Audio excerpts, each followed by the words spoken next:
Momen Gibran tegur pas Pampres yang larang kakek-kakek pegang pundak Wapres.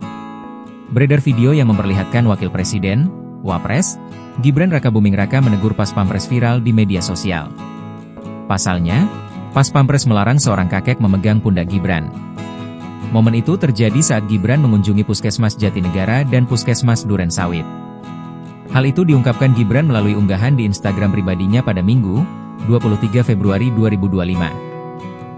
Terlihat Gibran sedang berbincang dengan seorang kakek di puskesmas. Lantas, kakek berbaju biru itu memegang hingga menepuk pundak Gibran berkali-kali. Saat itulah seorang pas Pampres berkemeja putih hendak menarik kakek tersebut. Namun Gibran yang menyadari, langsung menegur pas Pampres yang mengawalnya itu. Mantan wali kota Solo itu langsung menyingkirkan tangan pas Pampres yang memegang sang kakek. Dalam kunjungan ini, Gibran berharap, sosialisasi program cek kesehatan gratis dapat terus digaungkan oleh seluruh fasilitas kesehatan di tanah air.